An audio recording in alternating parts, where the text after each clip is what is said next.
평생을 안 들키고 살면 좋겠다 하는 그런 생각을 갖고 살아갑니다.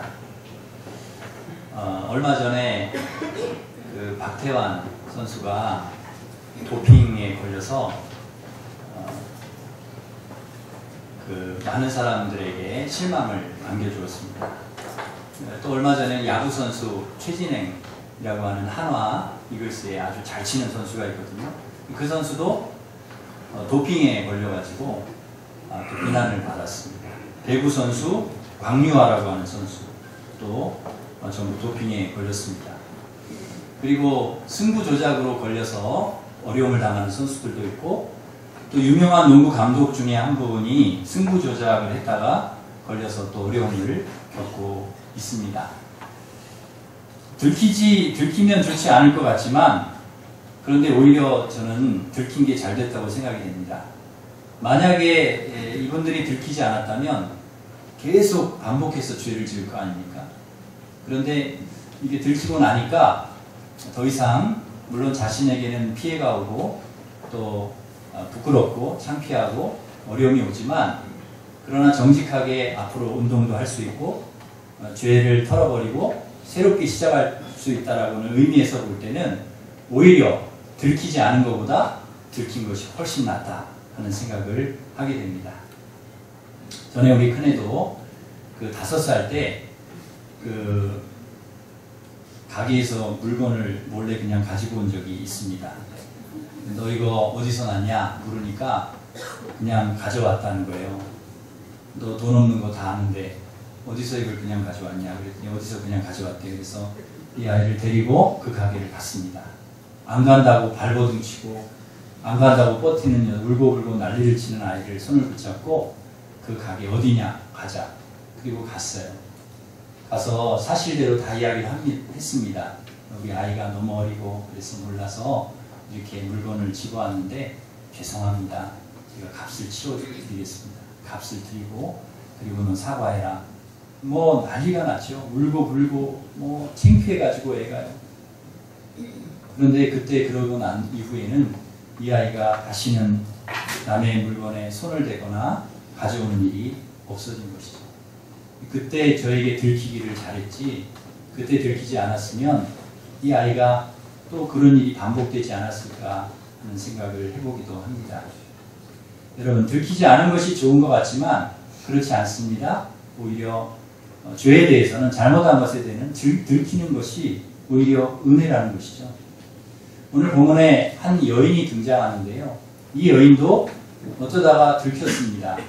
가늠하던 현장에서 들키고 말았습니다. 그것도 누구에게 들켰는가 하면 서기관과 바리새인들에게 들킨 것이죠.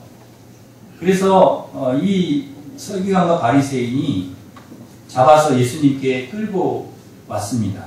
그리고 예수님께 묻습니다. 모세의 율법에 가늠하다가 잡힌 여인은 돌로 쳐 죽이라고 했는데 어떻게 할까요? 예수님, 이 여자를 어떻게 할까요? 분위기가 아주 굉장히 심각합니다. 사람들 손에 돌이 쥐어져 있고 예수님 말이 떨어지기가 무섭게 이 여인에게 돌을 던질 그런 기세입니다. 그때 예수님께서 즉답을 피하시고요. 바로 대답하기를 피하시고 땅에다가 글씨를 쓰십니다. 사람들은 막 조급합니다. 빨리 좀 얘기했으면 좋겠고 빨리 어떻게 했으면 좋겠다 흥분되어 있고 당장 어떻게 하기를 원하지만, 그러나 예수님은 그러기를 원하지 않습니다. 침착하시고요. 신중합니다. 여유가 있습니다. 좀 더 깊이, 중요한 일이기 때문에, 사람의 생명이 왔다 갔다 하는 일이기 때문에 조금 더 깊이 생각하는 것입니다. 예수님은 항상 그렇게 하시죠. 일을 가볍게 처리하지 않습니다. 신중하고 심사숙고해서 처리하십니다. 정말 중요한 일은 기도의 시간을 통해 하나님의 뜻을 묻고, 하나님이 원하시는 것이 무엇인지를 묻고 하나님과 조율한 다음에 일을 처리하실 때가 많습니다. 이것이 예수님의 삶의 방식입니다. 끊임없이 예수님께서 산에 올라가신 이유가 무엇인가? 바로 그런 이유입니다. 어떤 일을 처리할 때, 또 삶을 살아가실 때 항상 하나님께 묻고 하나님께 답을 얻기 위해서 그렇게 하신 거죠. 우리가 운동을 할 때도 알 수가 있습니다. 운동에서도 이 작전 타임이 있습니다. 농구나 배구를 보면은 경기가 잘 풀리지 않고 이렇게 꼬이고 어려울 때 궁지에 자꾸 우리 편이 몰릴 때 작전 타임을 요청을 합니다. 작전 타임을 통해서 상대편에게 유리한 흐름을 끊는 것입니다. 이 흐름을 좀 끊어야 되겠다. 그럼 작전 타임을 하는 거예요. 그리고 그 시간에 모여서 선수들이 이 어려움을 이겨낼 수 있는 방법을 감독에게 듣습니다. 그래서 침체된 팀 분위기를 다시 추스리고 정비할 시간을 갖는 것이죠. 이게 바로 작전 타임입니다. 우리의 삶에도, 우리 그리스도인의 삶에도 바로 이러한 시간이 필요합니다. 작전 시간이 있어야 된다는 거예요. 잠시 걸음을 멈추고 하나님 앞에 나아가서 작전 시간을 갖는 것입니다. 우리의 삶의 인생의 고비고비마다, 어려운 순간마다 하나님의 뜻을 묻는 시간, 이 작전 타임 시간. 우리의 인생의 감독이 되어 주시는, 감독이신 하나님께 이 위기를 어떻게 극복할 것인가, 어떻게 하면 내가 바르게 잘 살 수 있을까를 묻는 이 작전 타임의 시간이 우리에게 필요하다는 것입니다. 하나님께 지혜를 구하고 이길 힘과 능력을 거기에서 얻는 것입니다. 구하는 것이죠. 그런 의미에서 우리가 하나님 앞에 머리를 숙이는 시간, 우리가 하나님 앞에 기도하는 시간은 우리가 이 세상을 살아갈 때 반드시 승리하기 위해서 필요한 작전 타임의 시간이라는 것입니다. 혹여 우리가 살아가다 보면 주도권을 세상에 넘겨줄 때가 있습니다. 흐름을 빼앗길 때가 있습니다. 우리가 믿음의 흐름을 가져가야 되는데, 신앙의 흐름을 가져가야 되는데요. 그 흐름을 가져가지 못하고 세상의 마귀의 죄의 흐름을 빼앗길 때가 있습니다. 그러나 그 흐름을 끊으면 되는 것입니다. 하나님과의 만남을 통해서, 작전 타임을 통해서 그 흐름을 끊는 것이죠. 어찌 보면 우리 인생에서 이 작전 타임의 시간이 가장 중요한 시간이라는 것입니다. 이 시간을 통해서 우리의 삶의 방향이 결정되고 내용이 결정되기 때문입니다. 그러므로 사랑하는 성도 여러분, 우리 인생의 순간순간마다 고비고비마다 여러분 하나님과 만나는 그러한 하나님께 뜻을 묻는 작전 타임의 시간을 꼭 반드시 가지실 수 있기를 바랍니다. 예수님께서 왜 이 어려운 상황에서 침착하게 이 문제를 잘 대처해 가셨는가? 바로 이 시간이 있었기 때문입니다. 기도하는 시간을 늘 가지고 계셨기 때문입니다. 기도하는 사람은 하나님께서 생각하지 못한 지혜를 주셔서 어려운 문제를 풀어가게 하십니다. 위기 상황을 극복하게 하시는 것이죠. 중요한 일일수록 우리는 그렇기 때문에 침착해야 하고 신중해야 됩니다. 여러분, 흥분을 가라앉히고 막 돌을 들고 내려치려고 하는 사람들처럼 막 흥분해 있는 것이 아니라 조금 더 흥분한 감정을 가라앉히고, 그리고 침착해야 된다는 것이죠. 사람이 흥분을 하면 판단력과 분별력이 흐려집니다. 이성의 기능을 발휘하지 못합니다. 그래서 흥분한 감정대로 말하고 행동하게 되면 더 큰 문제를 일으킬 수 있습니다. 그러기에 우리는 중요한 일일수록 흥분하고 감정에 의존하는 것이 아니라 더더욱 하나님을 의지하고 작전 타임의 시간을 갖고 기도해야 된다는 것이죠. 이 메르스 전염병 때문에 우리 사람들이, 우리 국민들이 많이 불안하고 예민해져 있습니다. 그래서 모두가 다 참 요즘에 어렵고요. 힘들고, 마음도 어렵고, 경제적으로도 참 힘들고 그렇습니다. 정부 탓이다, 병원 탓이다, 비난과 질타를 모두가 이제 쏟아내고 있습니다. 마치 모든 사람들이 가늠한 여인을 가운데 세워놓고 돌을 들고 있는 것 같은 그러한 모습을 여기 하고 있지요. 곧 돌을 집어 던질 것 같습니다. 그런데 이럴 때일수록 우리 그리스도인들은 침착해야 됩니다. 상황을 잘 파악해야 됩니다. 마음을 가라앉히고 어디서부터 문제가 시작되었는지, 문제의 원인이 무엇인지 하나님께 물을 수 있어야 합니다. 삶의 주관자여 해결자이신 하나님께 답을 구해야 합니다. 누구를 탓하기 전에 잠시 눈을 감고 침묵하고 기도하면서 하나님의 뜻이 어디에 있는지 하나님의 음성을 들을 수 있어야 하는 것입니다. 그럴 때 우리는 문제에 갇히지 않고 그 문제를 해결할 수 있는 방향과 길을 하나님께서 우리에게 반드시 제시해 주실 것입니다. 사랑하는 성도 여러분, 급하고 어렵고 힘든 상황일수록 더더욱 우리 인생이 감독되시는 하나님을 만나는 작전 타임의 시간을 갖는 저와 여러분이 되시기를 간절히 바랍니다. 무엇인가를 땅에 쓰시던 예수님은 사람들이 자꾸 다그치니까 단호하게 이야기하십니다. 뭐라고 얘기하십니까? 너희 중에 죄 없는 자가 먼저 돌로 쳐라. 그렇게 돌을 던지고 싶으면 죄 없는 자가 돌로 치라는 것이죠. 그냥 돌로 쳐라 그러면 좋겠는데 죄 없는 자가 돌로 쳐라 그러니까 사람들이 이게 찝찝한 거예요. 헷갈리는 거예요. 돌로 쳐라 그러면 그냥 탁 치면 되잖아요. 그런데 죄 없는 자가 돌로 쳐라 그러니까 이제 생각을 하게 되는 것입니다. 내가 죄가 있느냐 없느냐, 내가 돌을 던질 자격이 있느냐 없느냐, 그걸 생각하는 것이죠. 가만히 생각해 보니까 자기들도 다 죄가 있거든요. 자기들도 이 여인 못지않은 죄인이거든요.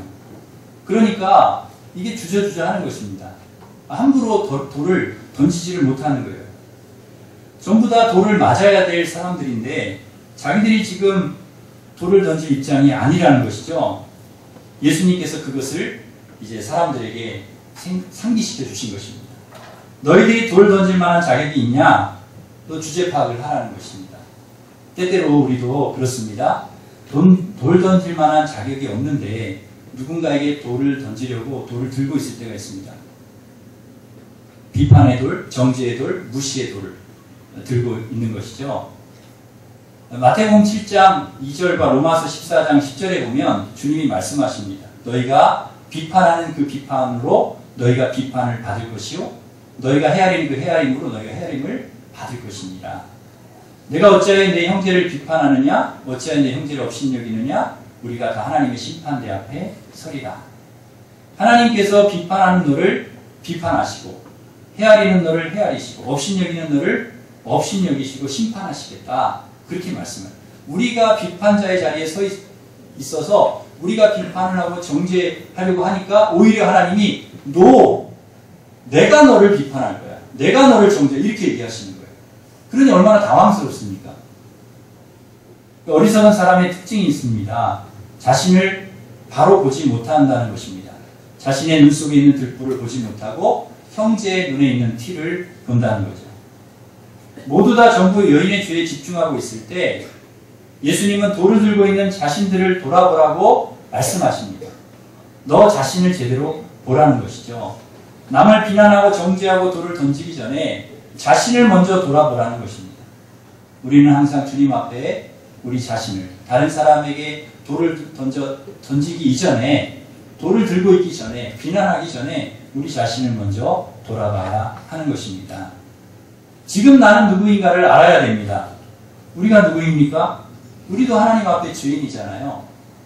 지금까지 우리가 다른 사람에게 우리의 죄가 드러나지 않았을 뿐이지 얼마나 많은 죄를 우리가 짓고 있습니까? 가늠한 여인과 우리가 차이가 있다면 들켰냐 들키지 않았느냐 그 차이죠. 숨겼냐 숨기지 않았냐일 뿐이죠. 우리 죄가 다 드러난다면 어떻게 부끄러워서 우리가 고개를 들 수 있겠습니까? 어떤 분은 11계명이 있다고 이야기를 합니다. 11계명. 11계명은 들키지 마라. 들키지만 않으면 괜찮다는 겁니다. 그런데 사람들에게 들키지 않는다고 하나님이 모르는가? 우리가 품고 있는 죄를 모릅니까? 아신다는 거죠. 주님이 다 꿰뚫고 있다는 것이죠.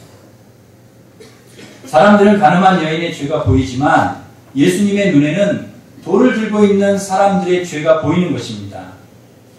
그런 사람들이 돌을 들고 죽이겠다고 하니까 한심한 것이죠. 여러분, 서기관과 바리새인이 누구입니까? 율법을 많이 아는 사람들입니다. 율법을 가장 많이 알고 있는 사람들이 이 율법을 가지고, 말씀을 가지고 그 사람을 죽이겠다는 것입니다. 여러분, 하나님께서 우리에게 율법을 주신 것은, 말씀을 주신 것은 사람을 정죄하고 죽이라고 주신 것이 아닙니다.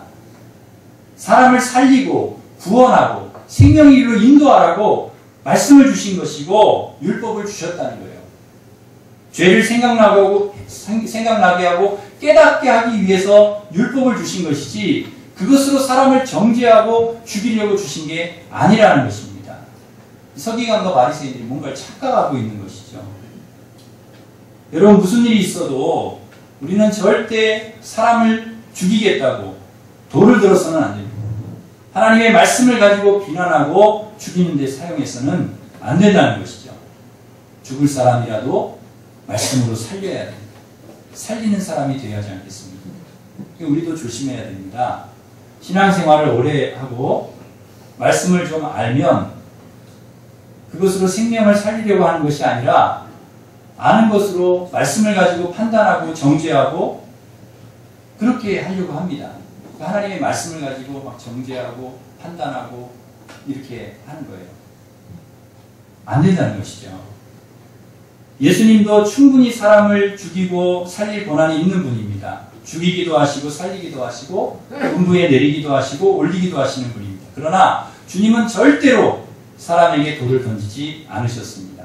어떤 죄를 지었다 할지라도 그를 살리려고 하셨지 죽이려고 하지 않으셨다는 너희 중에 죄 없는 자가 먼저 돌로 치라는 예수님 말씀을 듣고서 비로소 사람들이 돌을 들고 있는 자기를 보기 시작했습니다. 자신을 보니 부끄러운 겁니다. 돌을 들어서 여인을 정죄할 만큼 그렇게 하나님 앞에 당당하지 못한 것입니다. 자기들도 다 죄인인데 누구를 정죄하고 비난을 하겠습니까? 거기에 있던 모든 사람들이 양심의 가책을 받고 한 사람 두 사람 돌을 내려놓고 떠나버립니다. 그리고 그 자리에는 여인과 예수님만 남았습니다. 죽음의 상황에 몰렸던 여인이 살아났습니다. 예수님께서 이 여인을 살려주셨습니다. 이 여인이 예수님을 만난 것은 은혜라는 것이죠. 만일 예수님께 오지 않았다면 예수님을 만나지 못했다면 여인은 돌에 맞아서 죽었을 것입니다. 그런데 비록 가늠하다가 현장에서 잡힌 창피하고 부끄러운 죄인의 모습이었지만 그 모습 그대로 예수님께 와서 그녀는 살 수 있었습니다. 여러분 우리의 모습이 어떠하든지 간에 그 모습 그대로 주님께 나아오시기를 바랍니다. 우리가 아무리 많은 죄를 지었다 할지라도 예수님께로 오면 사는 것입니다. 예수님께서 살려주십니다. 여러분 예수님은 살리시는 분이라는 것이죠. 나는 길이요 진리요 생명이니 나는 부활이요 생명이니 나를 믿는 자는 죽어도 살겠고 우리 죄가 주홍같이 진홍같이 붉을지라도 양털같이 흰눈같이 주님께서 씻어 주십니다. 깨끗하게 해주십니다. 때로는 죄로 인해 징계를 받을 때도 있지만 우리를 구원해 주시고 생명 주시고 돌봐주실 분은 우리 인생을 책임져 주실 분은 주님밖에 없는 것입니다. 주님의 옷자락을 붙들어야 우리가 살 수 있습니다. 예수님은 여인에게 말씀하십니다. 나도 너를 정죄하지 아니하노니 가서 다시는 죄를 범하지 말라.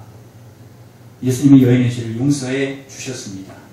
용서해 주시고 회개하고 새로운 인생을 살 기회를 주셨습니다. 이것이 은혜입니다. 얼마 전에 제가 신문을 보니까요. 20대 백인 청년이 흑인 교회에 들어가서 총기를 난사해서 목사님 3분을 비롯해서 총 9명이 교인들까지 해서 9명이 죽었는데요. 그 가족들이 모두 이 청년을 용서했다는 기사 내용을 제가 읽었습니다. 그래서 그것을 스크랩을 이렇게 했습니다. 미국은 이렇게 판결을 내리기 전에 범죄자가 화상으로 피해자 가족하고 이렇게 대화할 수 있도록 그렇게 한다고 합니다. 그때 그 가족들이 청년에게 이렇게 화상으로 얼굴을 마주보고 화상으로 이렇게 대화를 하게 되었는데 그런 얘기를 했다는 거예요. 가족이 나는 온몸의 뼈가 부러지고 살이 찢어지는 통증을 느끼지만 나는 너를 용서한다. 하나님께서 너에게 은혜 베푸시기를 원한다. 너를 위해 우리는 기도하겠다. 너 죽이겠다. 너 가만두지 않겠다. 저주하고 욕해도 시원치 않을 판에 그 화면상으로 나오는 자기를 가족을 죽인 그 사람에게 그 청년에게 너를 용서하겠다는 것입니다. 내가 뼈가 부러지는 아픔이 있지만, 살이 찢어지는 고통이 있지만, 놀라운 일이죠. 저는 그 흑인교회를 작년에 바로 요맘때입니다. 요맘때 미국 교회 탐방을 제가 다녀왔는데요. 그때 이제 흑인교회에 가서 예배드릴 기회가 있었습니다. 그 예배를 드리면서 그 흑인교회 예배 분위기를 제가 이제 볼 수 있었는데요. 그 흑인교회 예배를 참석을 해서 보니까 참 얼마나 은혜가 되는지 몰라요. 2시간 동안, 거기는 대체 2시간, 3시간 이렇게 예배를 드린다고 하는데요. 2시간 동안 예배를 드리는데 모두 일어나서 막 뛰면서요. 그렇게 막 열정적으로 예배를 드립니다. 얼마나 뜨겁게 열정으로 찬양하고 기도하고 말씀 듣고 예배를 드는지 몰라요. 보기만, 제가 이렇게 보고만 있어도 막 은혜가 되는 거예요. 또 이분들이 참 낯선 아시아인들, 한국에서 온 사람들 얼마나 따뜻하게 환영을 해주는지, 제 앞에 있는 덩치가 크신 이제 흑인 아주머니가 계셨는데 이분도 뭐 계속 뛰더라고요. 계속 뛰고 막 찬양을 하고 막 땀이 얼마나, 근데 거기는요 이렇게 저희처럼 찬양을 하면서 이렇게 막 돌아다니면서 인사를 합니다. 그리고 이렇게 허그를 해요. 안아주고 서로 이렇게 축복하고 이제 그렇게 하는데, 이분이 딱 뒤로 돌더니 저를 딱 보더니 하더니 반갑다고 저를 확 안는 거예요. 네, 얼마나 땀이 많이 나셨는지. 저는 미국 교회 탐방을 하면서 30개 이상 되는 교회에 가보았는데요. 이 흑인 교회에 예배드렸던 것이 가장 기억에 남습니다. 이분들이 예배만 그렇게 뜨겁게 드리는 게 아니에요. 찬양만, 기도만 그렇게 열심히 하는 게 아니라는 거죠. 말씀대로 산다는 거예요. 말씀대로. 가슴 아프지만 용서하는 거예요. 온몸에 뼈가 으스러지고 살이 찢어지는 아픔이 있지만 내가 너를 용서한다. 하나님께서 그렇게 하라고 하셨다. 하나님께서 너를 용서하기를 나는 원한다. 하나님의 은총이 너와 함께하기를 빈다. 내가 너를 기도한다. 이게 그리스도인이라는 거예요. 이게 그리스도인이라는 거예요. 우리가 예배를 잘 드리는 것도 중요하지만, 우리가 하나님 앞에 기도하는 것도 중요하지만, 우리의 삶 속에서 내가 너를 용서한다. 예배 드리는 것 못지않게 내가 그렇게 살아가고 있다 하는 것을 보여주는 것이, 그것이 그리스도인이라는 거예요. 누가 그렇게 하겠습니까? 이 세상에 어떤 사람이, 어떤 세상 사람들이 그걸 할 수 있겠습니까? 하나님의 사람들, 하나님 앞에 예배하는 사람들, 하나님의 생명을 가진 사람들, 예수의 심장을 가진 사람들, 예수의 십자가와 피가 흐르는 그 사람들이 할 수 있는 일이라는 것이죠. 저와 여러분이 이 일을 할 수 있기를 간절히 바랍니다. 이것이 그리스도인의 모습입니다. 이것이 성도의 모습입니다. 이것이 하나님의 자녀의 모습이라는 것이죠.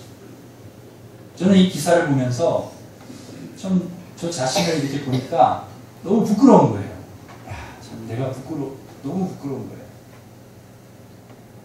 예수님처럼 용서하고 사랑하는 것이 아니라 내가 지금까지 서기관과 바리새인처럼 그렇게 살아왔구나. 누군가를 비판하려고 하고 내 기준, 내 잣대로 정죄하고 판단하고 돌을 던지려고 하고 그렇게 살아왔구나. 내가 무슨 심판자나 되는 것처럼, 재앙이 되는 것처럼 작은 일에도 흥분하고 화내고 큰 소리를 칠 때가 너무너무나 많았습니다. 참 부끄러운 거죠. 우리 사모가 간혹 이렇게 빨리 가야 될 때가 있거든요. 신방도 빨리 가야 되고 빨리 어디를 가야 될 때 있는데 간혹 가다가 준비가 늦을 때가 있어요. 그러면 제가 막 면박을 줍니다. 지금 바쁜데 빨리 가야 되는데 지금 뭐하고 있는 거냐고. 거북이 삶아 먹었냐고. 거북이를 막 볶아 먹었냐고. 삶아 먹고 계속 핍박을 하는. 아주 빨리 준비할 때까지 그냥. 근데 여자는 좀 시간이 오래 걸리더라고요. 그걸 좀 감안해야 되는데 이게 내 급하니까 빨리 가야 되니까 막 먼저 갈 테니까 걸어오라고. 차로 30분 걸리는 데인데 걸어오라고. 제가 참 죄송한 일이 많습니다. 이건 뭐 하나의 예지만 참 아내뿐만 아니라 아버지라고 하는 권세를 가지고 아이들에게도 그런 적이 얼마나 많았는지 모릅니다.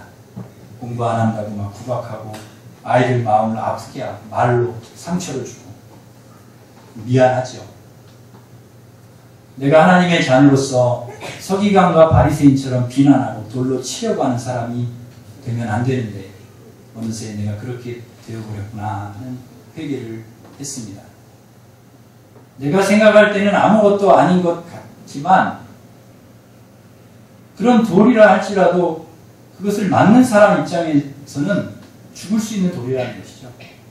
우리가 무심코 던진 비난의 돌들이 가슴에 못이 되어서 상처가 되어서 씻어질 수 없는 그런 고통을 주는 아픔이 될 수 있다는 것입니다.